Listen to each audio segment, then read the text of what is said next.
Welcome back to Church Public. Thank you for tuning in today. I really appreciate it and appreciate your support. Today we are talking about poor Dr. Seuss, who apparently now is racist and must be canceled. In addition, we'll talk about the border crisis, or is it, and a couple other things that are going on in the news. Thanks for tuning in, and here we go.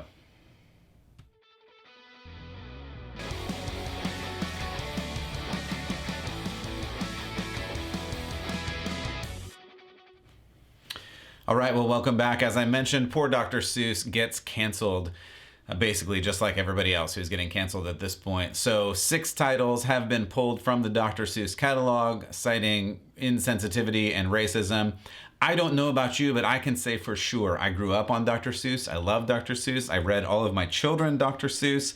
And in fact, there have been many studies proving that reading Dr. Seuss books to your children and having your children read Dr. Seuss books helps with language, comprehension, speech, a bunch of other things in childhood development. And I think that's fantastic. We should be encouraging children to speak well, to read well, to listen well, to comprehend what they're reading and talking about and thinking about, and increasing all of that.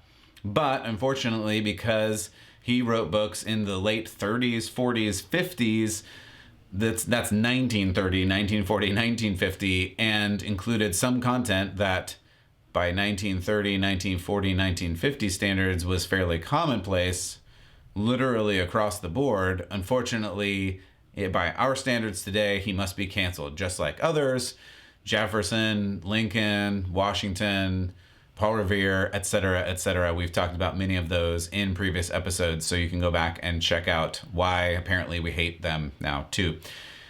Again, this whole thing of canceling people based on things that they did decades ago. I think the earliest book that was canceled in this circumstance was 1937. So, I mean, we're talking 80-something years ago at this point. It's exhausting because people, like, 80-something years ago, the world was slightly different than it is today. There are things we didn't know 80 years ago. 200 and something years ago, when the country was founded, there were things we didn't know. Now we know more. Now we act differently because, hopefully, as we move on through humanity and through learning and through wisdom, we get better, not worse. To pretend that the things of the past did not exist is not a great place to live.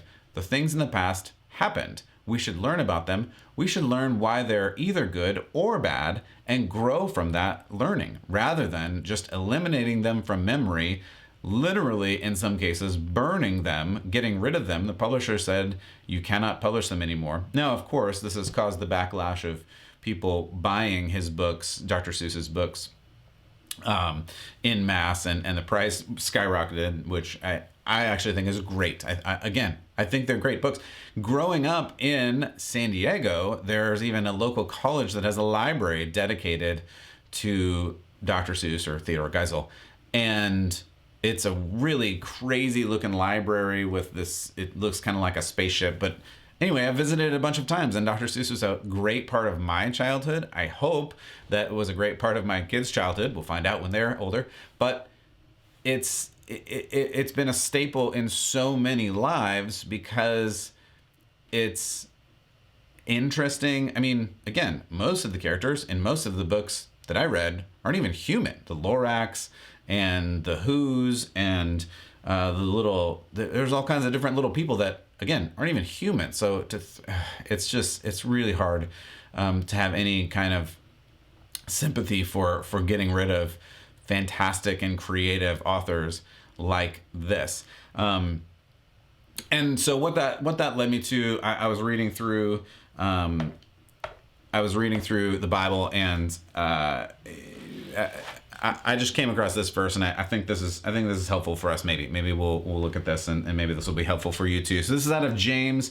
James is a great book if you're looking for some encouragement and maybe a little kick to get you started and figure out kind of what's going on in your own heart and what's going on with you. And so this is James 3, and I'm just going to read James 3:2 because I think this is appropriate for where we are as a culture and some of the things that we apparently expect out of every human now, right? So this is James 3:2.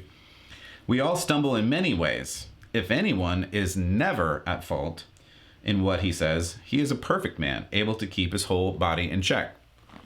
So I just thought that was an interesting verse. Do you think that you are perfect? Do you think that you never make any mistakes? And if there's even the slightest little inclination that maybe, I'll talk about myself, right? I won't talk about you, I'll talk about me. If there's any part of me that says, hey, maybe I'm not entirely perfect and maybe there are mistakes that I make, which is true, I will freely admit, then you can't say you're perfect. And you can't say that anything else is perfect. And so it's really tempting to look at other people and judge them on all of the things that they're doing wrong. And especially to look back in history and judge people in history based on things that they did wrong that culturally, again, 80 years ago, 100 years ago, 200 years ago, 1,000 years ago, the culture was slightly different. And to judge them based on current cultural standards, it's not only wrong just morally, because the morality comparison doesn't make sense, but it's just ridiculous, like flat ridiculous. To judge an 80-year-old culture, 150, 1,000-year-old culture based on today's standards is just ridiculous, because it's not the same. It's never going to be the same. And yet we keep doing this and we keep holding people to this standard.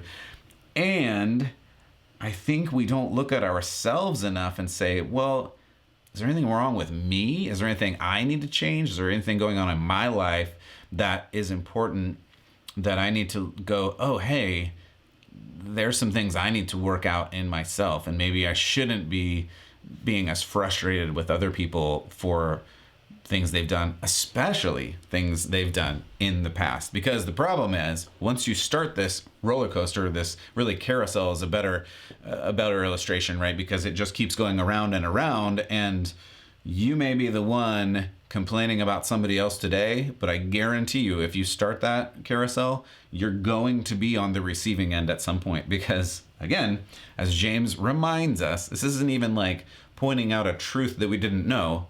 We know that we don't always make the right decision. Like, if we have a moment and we're quiet and we think about it, of course, we don't always make the right decision. We know that. So at some point, the thing you did wrong is going to come back to haunt you too. This circular firing squad, to use another analogy, it will come for everyone if we end up being in this thing. Which is why, again, I'm such a big fan of God, the Bible, His grace, because the grace says, yeah, you do make mistakes. That's why we have a Savior named Jesus who covers over our mistakes and who goes, I know you make mistakes, but I want to help you make less mistakes. And I want to help you live not only according to your own desires and feelings and things that tend to lead you astray. I want you to live by my Spirit, my word, the actual truth, not your truth, but the truth, in order to grow into who I actually made you to be, which is better than you are now. And I love that so much. It's such a message of hope rather than this message of, if you make any mistake at all, you are canceled forever. We will burn your books. We will strike you out of the face of history, and you will no longer exist in humanity. And that's just a sad and lonely and terrifying place to be. That's so hopeless. In opposition to this hope that we have in Christ, that not only are we not canceled, but we are lifted up into the house of God, into the family of God, and not only for this life, but for the life to come. Like, man, what a great message of hope. I didn't mean to start preaching, but sometimes I just do, because this is what we're doing. Like, this faith that we have is so much greater than just the wackiness that is happening in this world right now. But that's what we're talking about. And that's what we talk about at Church Public. We want to talk about that there's some wackiness going on in the culture. But like Paul said in Acts 17, we need to look at the culture. We need to understand what's going on in the culture. And we need to understand how to talk about it, how to relate it to actual truth, not just invented imaginary standards that don't correlate to anything real or anything lasting for that matter. And as believers, We really need to learn how to do that. So that's why I'm here. That's why I'm doing what I'm doing. You can check out more at churchpublic.com. If you want to help, churchpublic.com/support is the place to go. And check us out on all the socials if you want to. So let's get to some news. All right, we've got some news going on today.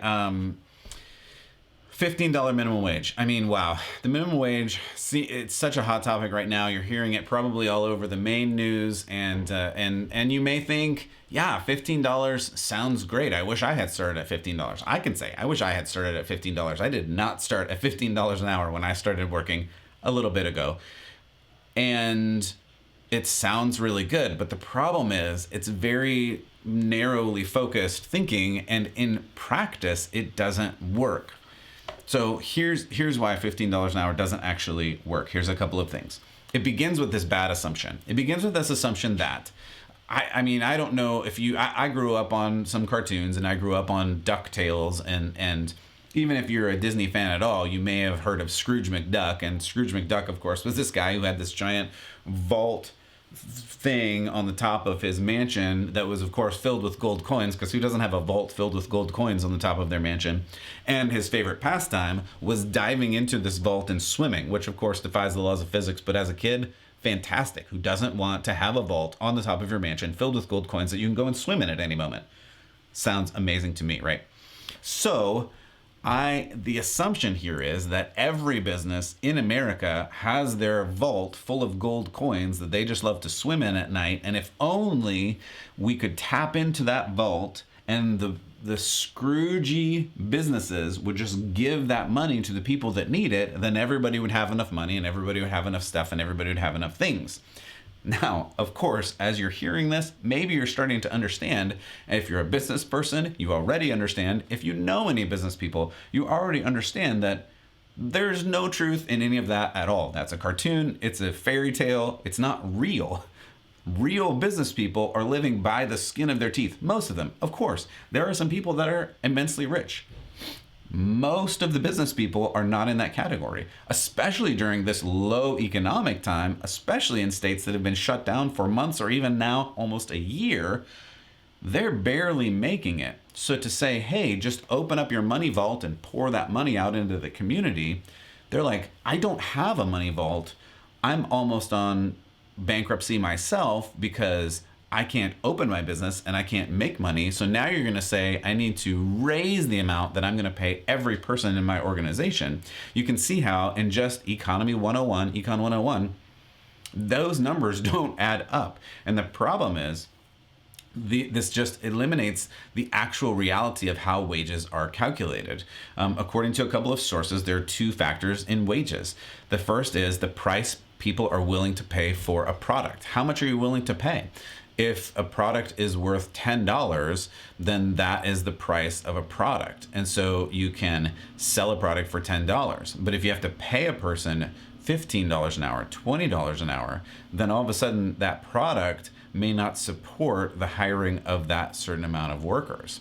Or what if the product is only worth $1, right? You go to the fast food place and you get a $1 cheeseburger, and now you have a worker that is charging $15 an hour for their salary. You're gonna have to sell a whole lot of those $1 cheeseburgers to support that worker. And all of a sudden you can support less workers because your product is only selling for a certain amount. So that's just the first piece. That's the price people are willing to pay. The second piece is the market for labor. How many people can do a certain job? Are there a little or a lot? For instance, I've mentioned before, I'm a terrible golfer. However, if you are an amazing golfer, you can make a ton of money. But there are only a very small amount of people in the universe that are amazing golfers. So they earn this high wage. Now, if you look at somebody, as we mentioned, like fast food workers, basically anyone can be trained to flip a burger or to mop a floor or do those types of things. So the pool of employees that you have possible for that is a lot bigger, and you're allowed to then pay them less because the pool of people is bigger, and you can get into that. According to the Bureau of Labor Statistics, in 2017, there were around 80 million people in America working hourly wage jobs, but only about 2.3% of those were actually at minimum wage. Everyone else was above minimum wage because most people come in at minimum wage and then very quickly, statistics show even in the first year, move above minimum wage. So the problem is when the government artificially raises this minimum wage and it doesn't let the market dictate based on the value of goods or the value of a certain position and how much that position can or should earn, when the government artificially says, hey, we're going to raise this, what it does is not elevate everyone to this higher level. That's the fallacy, the bad assumption that it's just not real, and that's not really what happens. Instead, what happens is the people that were not good enough to be at that level already now have no jobs. So as Thomas Sowell puts it, the minimum wage is never what the government says it is. He says the minimum wage is actually zero. That's because if you were not good enough to make that $15 minimum wage already, all of a sudden now you make a zero wage. So it doesn't raise everybody to this $15 magical wage and then everybody has a living wage and then everybody is happy and everyone's living in this utopia, which again is what certain members of the left continually say. Instead, it raises the amount of people who have no job, which is bad for society because you want people to work, to contribute to society and to be a part of society, and so they can eat and feed their children, right? So, as another statistic, the Congressional Budget Office just, I believe it was late last year, or maybe it was this year, I apologize I don't have the date on that statistic, evaluated this $15 minimum wage plan and found that it would raise salaries for around 900,000 people. So that's good, right? 900,000 people get better salaries. However, the big caveat to this is it would actually put 1.4 million people out of work. So yes, you raise the wage for some people, but almost double the amount of people now don't have a job. That seems like a bad trade-off to me. Like I feel like more people want to work at all than want to work not at all, right? This doesn't help people. It really only hurts people when the government steps in and says, hey, we have to raise this wage. In practicality, in reality, it doesn't work. And the other thing that we haven't talked about is what you can call automation or robots or self-checkout. How many stores have you been to lately that now have a self-checkout? Why do they have a self-checkout? Is it really easier? Is it safer because of all this virus stuff? Maybe, but I think there's a bigger reason. The bigger reason is self-checkers, the little robot machine that stands there and scans your thing. Guess what they don't take? They don't take a wage. They don't require health care. They don't need sick days. So all of a sudden, you have this workforce that does all the work of a previous human, and you don't have to pay for a human. You don't have to deal with the humans that are not dependable. And now you've automated out the human condition. So guess what? Those humans don't have a job. The people that could have been checking, the people that could have been helping in that situation don't have a job. Now, at the moment, because of robotics and automation and things, you can't apply that to everything, but you can apply it to certain things. And as you're even seeing in a lot of stores and in a lot of other areas, you're already seeing these things start taking place. So if you price out actually putting a human in a job, there's going to be a tipping point where all of a sudden, because computers keep getting cheaper, technology keeps getting cheaper and more abundant, there's going to be a tipping point there where companies are going to go, well, I can't afford to pay for a human anymore to work this job. I'm just going to get a robot to do it. I know that sounds like crazy sci-fi. If I had said that 5 years ago, 20 years ago, you would have said, this will never happen. This is ridiculous. But the reality is, you see it. You go to the store, and almost every store I go to now has like automated checkout. You don't have to talk to a human. You don't have to see a human. You just do the scanning thing. And the biggest reason for that is cost. Sure, there's an initial cost. Sure, there's some upkeep costs. But if you've looked at the price of healthcare lately, if you've looked at, and again, what we're talking about in terms of minimum wage, if that wage goes even higher, there's going to be a lot more people, up to 1.4 million people out of work just because of this. So again, you can check my math. You can go look for these figures. There's a lot of people arguing for $15 minimum wage, but I want you to understand the reality of this economy before you fully sign off on the feeling that, yes, I want people to have more money. Yes, I want people to have a better life. I believe those things too. However, that's not always the best situation, and we really need to examine the full facts, the full range, before we sign off on these things and go, oh yeah, that's a good idea. So that was the first thing.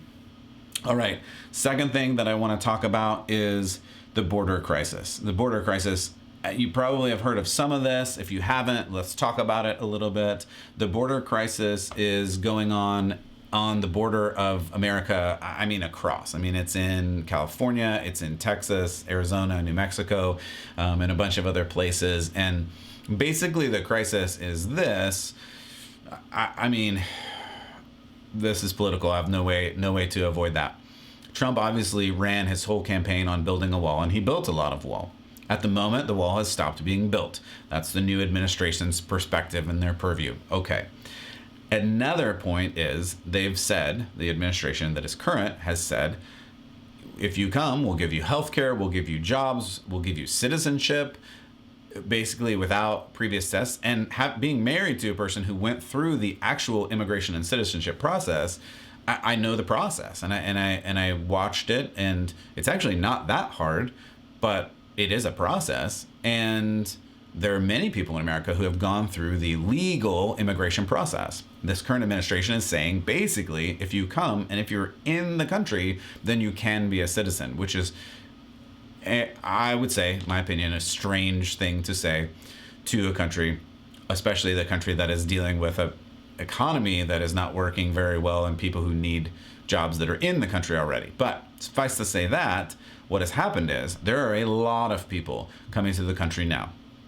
In 2015 through 2017, the bar they set to say whether this was a problem or not was if 1,000 people are coming into the country every day, that is a crisis point. That's a point where facilities are overwhelmed. The ability to vet whether it is a person who wants good things and wants to actually be a functioning part of society, or wants bad things. And we'll talk about some of the bad things that are happening at the border in just a moment. So that's the bar that was set a few years ago, around 1,000 people. Right now, there's up to 4,000 people every day coming into the country illegally, crossing the border illegally. So the current administration was asked, hey, is this a problem? Like, is it a problem that this many people are coming into the country? And let me get the name here, the DHS Secretary Mayorkas, when asked if there was a border crisis, said no.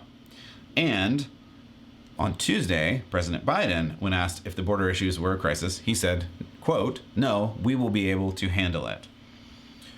Again, in previous areas, they've said that 1,000 people is too many, and now we're at 4,000. And the predictions, based on what is happening, like they're looking at who is literally coming up the continent of North America from the bottom, how many people there are in caravans and things like that. It's going to escalate, and probably exponentially, how many people are coming in to the country. So I would say that is a crisis. If you're not able to vet whether the person is a good person or a bad person, this is a problem. Now, here's where it comes into reality, right? Drugs, drug cartels, human trafficking, these are big problems, and these are big problems on the border. And unfortunately, a lot of the people coming in are connected to this. Sure, there are some people who just want a better life. I can fully comprehend that, and that is probably true. However, there are a lot of people who do not want that, and they are up to no good. There are some very bad drug cartels. There is a lot of human trafficking going on. I tried to research some statistics on human trafficking, and unfortunately, it's very difficult to get an accurate number because it is so secretive, and because the way people are literally bought and sold is very hard to track. One of the numbers I was able to find from the State Department in 2016 was 54,000. However, DHS and the University of Pennsylvania both say it may be upward of 325,000 people per year that are trafficked into America alone. That is an inordinate number. And most of them are women and children. This is a terrible, terrible problem. And to say, let's just open our borders and let anybody in and not check them and not see, like, hey, are you in the country because you want to make the country a better place and you want to make your life a better place? Or are you in the country to do something that is terrible?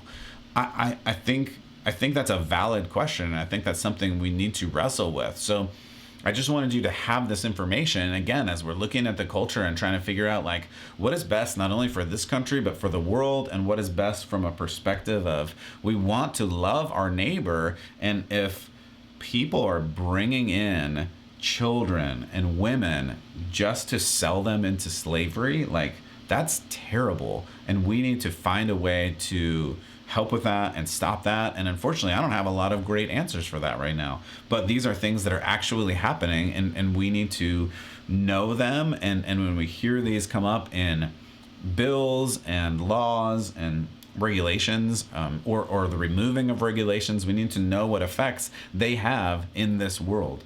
So those were some things that I wanted you to know about. I know I've gone a little bit longer than normal. I did want to leave you with one positive because I feel like I'm always doing negative things. So it's just kind of a crazy world, and we have to talk about the craziness. So we have to try to make sense of it in whatever way we can. So I wanted to leave you with one positive thing. In California, in sort of the middle northern part of California, the Supreme Court has given California another win and given the churches of California another win. In Santa Clara County, the Supreme Court ordered that churches are allowed to have indoor church services. If you're in California, if you're in another part of the country, you may not even realize there are churches that still, to this day, well, now after this, but cannot meet inside because the government says they can't meet inside. And I just like that this is another win. After a month or so ago in Southern California, the churches were given a win that they can now meet inside. That comes a few weeks after New York was given the opportunity that they also are allowed to meet inside. And so I just think it is really important. It is really important to get together as believers. It's really important to build each other up as we seek after God. I don't think we can do this alone. We're not meant to do this alone. Throughout the Bible, we hear we're not supposed to be alone. And what a time. And we need each other. We need each other to help and to just give each other hope and encouragement through some of this, like we just heard about, some of this craziness that is going on. So again, thank you for tuning in and paying attention. Let me know if you have any questions. I look forward to hearing you. God bless. And as always, keep the faith.